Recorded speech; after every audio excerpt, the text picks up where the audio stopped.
Hi everyone, it's Mr. Kaiser, and today I want to talk to you about the Kaiser method for interviewing. So, career interviews are very, very important. Resume is like the ticket to the interview, and the interview is the one that gets you the job. So, you really want to take this seriously. And so, the Kaiser method is actually very simple, but it's very powerful. So, you have to think about why they should hire you. That's pretty much every question they're asking. When they ask you, tell me about yourself, or what do you like best about school, or what are your weaknesses, all those questions all mean the same thing. They mean, why should I hire you? And so in your mind, you have to come up with a reason why they should hire you. But don't just come up with a reason like I'm a hard worker, or I work well with teams, or I'm a leader. Everyone can say that. You want to come up with evidence. And so the evidence is a story. So before you go into the interview, you think up of a story. So I want you to think of two really good stories. And those stories should highlight multiple aspects of your best qualities. They could highlight your leadership skills, your technology skills, your teamwork skills, your communication skills. And so instead of you telling the company that you are great at those things, you prove it to them through the story. The story should be long. I'm not talking about an hour long, but it should be more than like 3 sentences. You should paint a picture. Examples of bad stories. When I have a question, well, what do you like best about school? I like going to class and doing fun projects with my classmates. See, that's not good enough. You have to be really specific. So instead, you talk about a specific project you did.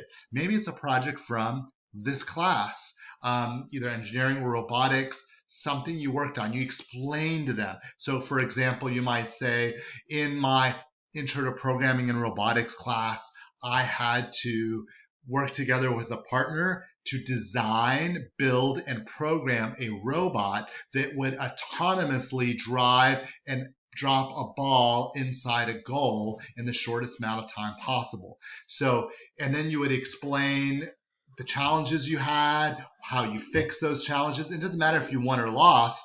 It matters the story that you tell. You're explaining how you work together as a team. You explain that you have tech skills, that you know how to program, that you know how to build, you know how to do electronics. You say that all in the story. So I'd like for you to think of two good stories that you could tell. And then you come into the interview with those stories in your mind, and you've practiced those stories in a mirror or in front of friends or family many times.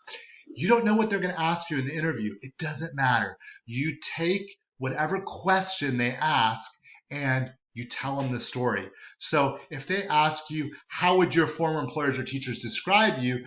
You could say, for example, well, my teachers would describe me as someone who doesn't give up. For example, one time in my programming robotics class, we had to build a robot, blah, blah, blah, blah, blah.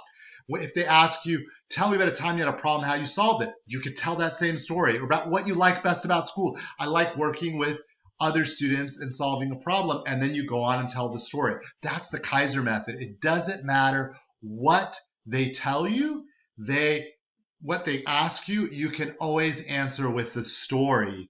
And I want you to come up with two really good stories, because if you only have one and they ask you another question, you don't want to repeat the same story again. So you want to have at least two really good ones. So for these 10 questions that I'm asking you, for 2 of these 10, please put in that longer story answer that will help you get the job. So I hope that helps, and I will talk to you all later. Bye.